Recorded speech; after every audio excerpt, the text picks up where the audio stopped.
COVID-19 ಸೋಂಕು ನಿಯಂತ್ರಣ ಆಗುತ್ತಿರುವ ಸಂದರ್ಭದಲ್ಲಿ ಶಾಲೆಗಳ ಆರಂಭಕ್ಕೆ ಸದ್ಯ ತೀರ್ಮಾನ ಮಾಡಿಲ್ಲ. ಆದರೆ ಗುರುವಾರ ಕ್ಯಾಬಿನೆಟ್ ಸಭೆಯಲ್ಲಿ ಚರ್ಚೆ ಮಾಡಿ ತೀರ್ಮಾನಕ್ಕೆ ಬರಲಾಗುವುದೆಂದು ಮೀನುಗಾರಿಕಾ ಬಂದರು ಮತ್ತು ಒಳನಾಡು ಸಾರಿಗೆ ಹಾಗೂ ಜಿಲ್ಲಾ ಉಸ್ತುವಾರಿ ಸಚಿವ ಎಸ್ ಅಂಗಾರ ಅವರು ಹೇಳಿದರು. ಪುತ್ತೂರಿನಲ್ಲಿ ಕೋವಿಡ್ ಸೋಂಕು ನಿಯಂತ್ರಣದ ಮಾಹಿತಿಯನ್ನು ಪಡೆಯಲು ಕೇರಳ ಗಡಿಭಾಗ ನೆಟ್ಟಣಿಗೆ-ಮುಡ್ನೂರು ಪಳ್ಳತ್ತೂರಿಗೆ ಭೇಟಿ ನೀಡಿದ ಸಂದರ್ಭ ಪುತ್ತೂರು ದರ್ಬಿಯಲ್ಲಿರುವ ನಿರೀಕ್ಷಣಾ ಮಂದಿರದಲ್ಲಿ ಪತ್ರಿಕಾ ಮಾಧ್ಯಮದೊಂದಿಗೆ ಮಾತನಾಡಿದರು. ಕೋವಿಡ್ ಸೋಂಕು ಮೂರನೇ ಅಲೆ ಮಕ್ಕಳಿಗೆ ಬರುವ ಸಾಧ್ಯತೆ ಕುರಿತು ತಜ್ಞರ ವರದಿಯನ್ನು ಆಧರಿಸಿ ವೆಲ್ಲಾಕ್ ಆಸ್ಪತ್ರೆಯಲ್ಲಿ 130 ವೆಂಟಿಲೇಟರ್ ಬೆಡ್ ಮತ್ತು ತಾಲೂಕು ಮಟ್ಟದಲ್ಲಿ ಸಿದ್ಧತೆಯನ್ನು ನಡೆಸಲಾಗಿದೆ. ಆದರೆ ಪ್ರಸ್ತುತ ಪ್ರಕರಣ ನಿಯಂತ್ರಣದಲ್ಲಿದೆ. ಹಾಗೆಂದು ಶಾಲೆಗಳನ್ನು ಆರಂಭಿಸುವುದಕ್ಕೆ ತೀರ್ಮಾನ ಮಾಡಿಲ್ಲ.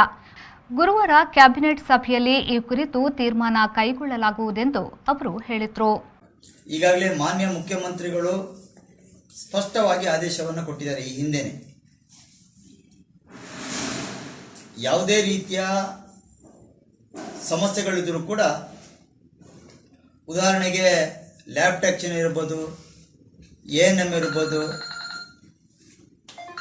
ಅಥವಾ ಮಾಸ್ಕ್ ಇರ್ಬೋದು, ಗ್ಲೌಸ್ ಇರ್ಬೋದು, ಈ ರೀತಿಯ ಕೋವಿಡ್ಗೆ ಸಂಬಂಧಪಟ್ಟಂತ ಏನೇನು ಉಪಕರಣಗಳಿದೆ ಅದನ್ನು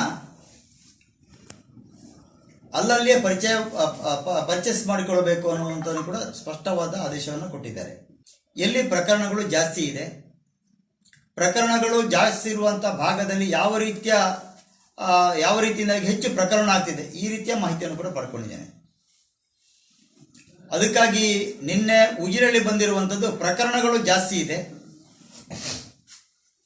ಆ ಪ್ರಕರಣಗಳು ಜಾಸ್ತಿ ಇರುವ ಸಮಯದಲ್ಲಿ ಒಂದಷ್ಟು ಎಚ್ಚರಿಕೆಯನ್ನು ಕೂಡ ಅಲ್ಲಿ ನೀಡಬೇಕು ಅನ್ನುವಂಥದ್ದು ಕೂಡ ನಾನು ಹೇಳಿದ್ದೇನೆ. ಒಂದಷ್ಟು ನಾವು ಕಾನೂನಿನ ಪ್ರಕಾರ ರಸ್ತೆಗಳನ್ನ ಮುಚ್ಚುವಂತೆ ಕೆಲಸವನ್ನು ಮಾಡಿದೆ. ಅಲ್ಲಿ ತನಿಖೆ ಮಾಡುವಂಥದ್ದು ಎಲ್ಲವೂ ಕೂಡ, ತಪಾಸಣೆ ಮಾಡುವಂಥ ಎಲ್ಲವೂ ಕೂಡ ಆಗ್ತದೆ. ಆದರೆ ತುಂಬ ಹೊಲದಾರಿಗಳಿರುವ ಸಮಯದಲ್ಲಿ ಆ ಕಡೆಯೂ ಕೂಡ ನಮ್ಮ ಸಂಬಂಧಿಕರಿದ್ದಾರೆ, ಈ ಕಡೆಯೂ ಕೂಡ ನಮ್ಮ ಸಂಬಂಧಿಕರಿದ್ದಾರೆ. ಈ ರೀತಿಯ ಸಂಬಂಧಿಕರ ಸಮಯದಲ್ಲಿ ಬರಬೇಡಿ ಅಂತ ಹೇಳಲಿಕ್ಕೆ ಆಗುದಿಲ್ಲ. ಆದರೂ ಕೂಡ ಬರಬೇಡಿ ಬರುವಂಥ ಸಮಯದಲ್ಲಿ ಕೂಡ ನಾವು ಯಾವ್ಯಾವ ರೀತಿಯ ತಪಾಸಣೆ ಮಾಡಿಕೊಂಡು ಬರಬೇಕು ಅನ್ನತಕ್ಕಂಥ ಸೂಚನೆ ಕೊಡ್ತೇವೆ. ಅದನ್ನು ಕಡ್ಡಾಯವಾಗಿ ತಪಾಸಣೆ ಮಾಡಿಕೊಂಡು ರಿಪೋರ್ಟ್ ಬಂದವರಿಗೆ ಮಾತ್ರ ನಾವು ಪ್ರವೇಶವನ್ನು ಕೊಡಬೇಕು ಅನ್ನುವಂಥ ಸೂಚನೆ ಕೂಡ ಕೊಟ್ಟಿದ್ದೇವೆ. ಆದರೆ ಇನ್ನೂ ಕೂಡ ನಾವು ಒಂದಷ್ಟು ಹೆಚ್ಚು ಒತ್ತನ್ನು ಕೊಡುವಂಥ ಅವಶ್ಯಕತೆಗಳಿದೆ. ಅದರ ಬಗ್ಗೆ ನಾನು 1-2 ದಿನದವರೆಗೆ ಮೀಟಿಂಗನ್ನು ಕರೀತೇನೆ. ನಾನು ಅಲ್ಲಿ ಜಿಲ್ಲಾ ಮಟ್ಟದ ಅಧಿಕಾರಿಯನ್ನು ಕೂತ್ಕೊಳಿಸಿ ನಾವು ವಿಮರ್ಶೆ ಮಾಡ್ತೇವೆ. ಈಗಾಗಲೇ ಜಿಲ್ಲಾಡಳಿತ ಕೂಡ ಅದಕ್ಕೆ ರೆಡಿಯಾಗಿದೆ. ಮತ್ತು ಮಕ್ಕಳಿಗೆ ಈ ರೀತಿಯ ಪ್ರಕರಣಗಳು ಬರ್ಬೋದು ಅನ್ನತಕ್ಕಂಥ ತಜ್ಞರ ವರದಿಯ ಆಧಾರದಲ್ಲಿ ಇಟ್ಟುಕೊಂಡು ಈಗಾಗಲೇ ವೆಲ್ಲಾಕ್ ಆಸ್ಪತ್ರೆಯಲ್ಲಿ ಕೂಡ ಸುಮಾರು 130 ಈ ವೆಂಟಿಲೇಟರ್ ಬೆಡ್ ಅನ್ನು ಕೂಡ ಮತ್ತು ಏನೇನು ಅದಕ್ಕೆ ಬೇಕಾಗಿರ್ತಕ್ಕಂಥ ವ್ಯವಸ್ಥೆಯನ್ನು ಮಾಡಬೇಕಾದ್ರೂ ಕೂಡ ಆಗಿದೆ. ಈ ಸಂದರ್ಭದಲ್ಲಿ ಬಿಜೆಪಿ ಗ್ರಾಮಾಂತರ ಮಂಡಲ ಅಧ್ಯಕ್ಷ ಸಾಜಾ ರಾಧಾಕೃಷ್ಣ ಆಳ್ವ, ಬಿಜೆಪಿಯ ಪ್ರಮುಖರಾದ ಹರಿಪ್ರಸಾದ್ ಯಾದವ್, ಜಯಶ್ರೀ ಎಸ್ ಶೆಟ್ಟಿ, RC ನಾರಾಯಣ್, ಯುವರಾಜ್ ಪೆರಿಯತೋಡಿ ಮತ್ತಿತರರು ಉಪಸ್ಥಿತರಿದ್ದರು.